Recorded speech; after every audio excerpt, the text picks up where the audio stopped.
19 वर्षांपूर्वी अनिल शर्मा बीडमधून पुण्यात आले। समाजसेवेशी संबंधित छोटी मोठी नोकरी करताना अण्णांची त्यांची पहिली ओळख झाली। कुणाकडे पैसा आहे, सत्ता आहे, पॉवर आहे, सगळं आहे, पण हे काही करू शकत नाहीत।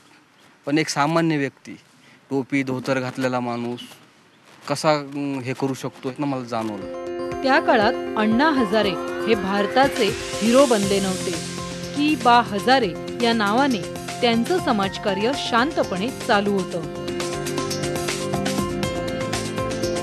पुण्यामध्ये ज्यावेळेस मी जिथं राहत होतो तिथेच अण्णा राहायचे। अण्णांचा ज्यावेळेस परिचय झाला, एक साधे व्यक्ती मला असं जाणवलं, खूप म्हणजे साधे व्यक्ती। जिथं आम्ही जेवायला जायचो त्या मेसमध्ये सुद्धा आम्ही पाठीला पाठ लावून असं डायनिंग टेबलवर जेवायला बसायचो। अण्णांसोबत काम करायची संधी शर्मा यांना मिळाली ती अण्णांच्या दूरदृष्टीमुळे। माझं भाग्य आहे की मला त्यांच्याबरोबर आजपर्यंत काम करण्याची संधी मिळाली। ग्राम विकासासाठी अण्णा हजारे वेगानं पावलं टाकत असतानाच त्याला तंत्रज्ञानाची साथ हवी होती आणि ही गरज ओळखून अनिल शर्मा यांनी पावलं टाकली डिजिटल क्रांतीच्या दिशेने। ब्रॉडबँड सिस्टीम झाली, ब्रॉडबँड नंतर आता आमच्याकडे 3Gचं काम चालू आहे सध्या।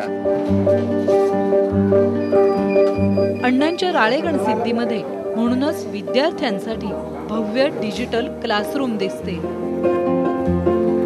अण्णांना सुद्धा जास्त फिरू नये वया माणूस, आता व्हिडिओ कॉन्फरन्सद्वारे अण्णांना जर लोकांपर्यंत कसं घेऊन जातील याचा सुद्धा आम्ही विचार करतोय। आता सुरेश पठारे आणि अनिल शर्मा ही राम लक्ष्मणाची जोडी अण्णांच्या प्रेरणेतून अखंड काम करत असते।